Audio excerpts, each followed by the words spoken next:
Hi viewers, இன்னைக்கு மகாநதி கதையில் அம்மு பாப்பா ரொம்ப பயந்துட்டே இருக்காங்கன்னுட்டு தாத்தா விஜய் கிட்ட பேசிக்கிட்டு இருக்கிறாரு. நல்ல வேளை விஜய், காவேரியை நம்ம இங்கே தங்க சொன்னோம், இல்லைன்னா அம்முவை நம்மளால் சமாளிச்சே இருக்க முடியாது. அதை நினச்சி நீ பயப்படாத விஜய். ஆனால் 1000 தான் இருந்தாலும் அம்மா அம்மா தான் இல்லை விஜய் அப்படின்றாரு தாத்தா. உடனே விஜய் அவங்க தாத்தாவை பார்த்து அதான் பிரிச்சிட்டிங்கல்ல அப்படின்னு சொல்கிறாரு விஜய். உடனே தாத்தாவுக்கு மனசு கஷ்டமாக ஆகி குற்ற உணர்ச்சியில் சொல்கிறாருங்க. விஜய், நாங்கள் அப்போ அந்த பசுபதி ராகவை நினச்சி பிரச்சனை பண்ணுவாங்கன்ட்டு உனக்கு பிரச்சனை எதுக்குன்னு அது மாதிரி ஒரு தப்பு செஞ்சிட்டோம்ப்பா. ஆனால் அதையே சொல்லி காட்டி காட்டி நீ என்னை குத்தி நிரந்தரமாக உங்ககிட்ட இருந்து என்னை பிரிச்சிடாதப்பா, பிரித்து வச்சிடாத அப்படின்னு சொல்லிட்டு மன்னிப்பு கேட்குறாரு. உடனே விஜய் சரிங்க தாத்தா விடுங்க, நீங்கள் அந்த சூழ்நிலையில் அப்படி பண்ணிட்டீங்க, சரி விடுங்க தாத்தா அப்படின்னு சொல்கிறாரு விஜய். அதுக்கு தாத்தா சொல்கிறாரு, நீ ஆசைப்படுறது எல்லாம் நடக்கும்ப்பா. நீ, உன் மனைவி, உன் குழந்தைன்னு எல்லாம் சேர்ந்து ஒன்றா நீங்கள் வாழ்வீங்க. அதை நான் பார்த்துட்டு தான் கண்ணை மூடுவேன் விஜய். நீ சந்தோஷமாக இருப்ப அப்படின்னு சொல்கிறாரு விஜய் கிட்ட. சரிங்க தாத்தா, நீங்கள் போய் தூங்குங்கன்னு சொல்லி தூங்க அனுப்பிச்சிடுறாரு விஜய். அதுக்கப்புறம் ரூமில் காவேரியும் அம்மு பாப்பாவும் கட்டி பிடிச்சி தூங்குறத அப்படியே பார்த்து ரசிக்கிறாரு விஜய். நீங்கள் எவ்வளோ அழகாக அம்மா பொண்ணு கட்டி பிடிச்சி முதல் முறையாக தூங்குறத நான் இப்போ தான் பார்க்குறேன். இது கடைசி வரையும் இது நடக்கணும். அம்மா பொண்ணுன்னு தெரியாமலேயே இவ்வளோ அன்பாக இருக்கீங்களே, நீங்கள் 2 பேரும் இதே போல் கடைசி வரையும் இருக்கணும், அதை நான் பார்க்கணும், அதுதான் என்னோட ஆசை அப்படின்னு நினச்சிக்கிட்டே ரூமை விட்டு வெளியே போகிறாரு.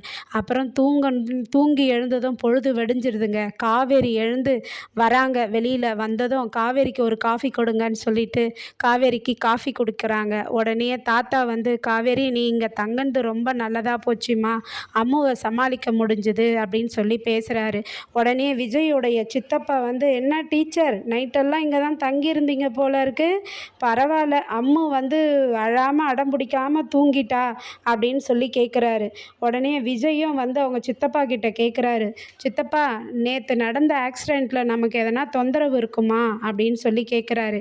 உடனே சித்தப்பாவும், இல்லை விஜய், அதெல்லாம் போலீஸ் ஆக்சிடெண்ட்டில் அவன் செத்துட்டான்ட்டு கேஸை முடிச்சிட்டாங்க அப்படின்னு சொல்கிறாரு. அதுக்கப்புறம்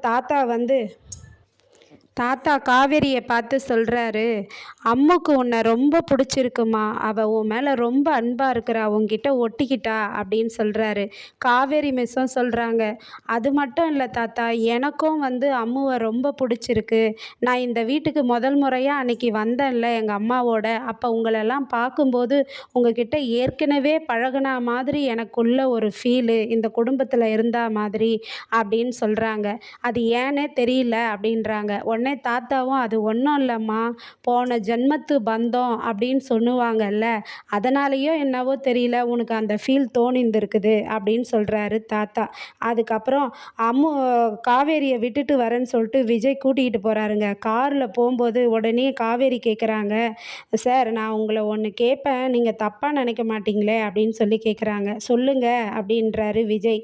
உடனே, உங்கள் மனைவி எங்கே சார், உங்களுக்கும் உங்கள் மனைவிக்கும் எதனா பிரச்சனையா சொல்லுங்கள் சார், நீங்கள் லவ் மேரேஜா அரேஞ்ச் மேரேஜா அப்படின்னு சொல்லிட்டு கேட்குறாங்க. உடனே விஜய் அப்படிலாம் இல்லை, எங்களுக்கு கான்ட்ராக்ட் மேரேஜ் அப்படின்றாங்க. அன்னது கான்ட்ராக்ட் மேரேஜா, என்ன சார் சொல்கிறீங்கன்றாங்க. உடனே விஜய் சொல்கிறாரு, எனக்கு 6-7 வருஷத்துக்கு முன்னாடி ஒரு லவ் ஃபெயிலியர் ஆகிடுச்சு, அதில் நான் ரொம்ப ஃபீலிங்காக இருந்தேன். அந்த டைமில் எங்கள் தாத்தாவும் பாட்டியும் என்னை ஒரு கல்யாணம் பண்ணிக்க சொல்லி கம்பல் பண்ணாங்க, ஆனால் எனக்கு விருப்பம் இல்லை. அதே போல் எங்கள் மனைவிக்கும் அவங்க வீட்டில் ரொம்ப பண கஷ்டம், பணம் தேவை இருந்தது, அவங்களுக்கு பணம் தேவை, எனக்கு தாத்தாங்க பாட்டி தொல்லை தாங்காமல் அவங்கள சமாளிக்க ஒரு பொண்ணு தேவை, அதனால் அவங்களுக்கு நான் பணம், உங்களுக்கு தேவையான பணம் கொடுக்குறேன், நீங்கள் என்னை கல்யாணம் பண்ணிக்கங்கன்னு சொல்லிட்டு ஒரு கான்ட்ராக்ட் ஒப்பந்தம் பண்ணி நாங்கள் கல்யாணம் பண்ணிக்கிட்டோம் அப்படின்னு சொல்கிறாரு. உடனே காவேரி ஐயோயோ, பணத்துக்காக கல்யாணமா அப்படின்னு சொல்கிறாங்க. சொல்லிட்டு, சார் சார் உங்கள் மனைவி ஃபோட்டோ இருந்தால் காட்டுங்களேன் அப்படின்றாங்க. விஜயா, ஃபோட்டோலாம் இப்போ எதுக்கு உங்களுக்கு அப்படின்னு கேட்குறாரு. இல்லை சார், நீங்கள் ஃபோட்டோ காமிச்சிங்கன்னா நான் உங்களை வச்சு இமேஜின் பண்ணிப்பேன், பார்த்துப்பேன் அப்படின்னு சொல்கிறாங்க. அதுக்கு உடனே விஜய் சொல்கிறாரு, ஏன் நீங்கள் ஃபோட்டோலாம் இல்லை, அதுக்கு பதிலாக உங்களை வச்சு இமேஜின் பண்ணி பார்த்துக்கோங்களேன் அப்படின்னு சொல்கிறாரு.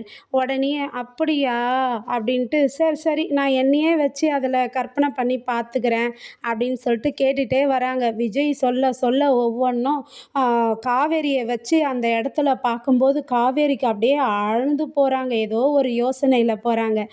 திருப்பி அவங்களுக்கு நினைவுலாம் வருதான்னு நாளைக்கு பொறுத்திருந்து பார்ப்போம். நன்றி. பாய் பாய்.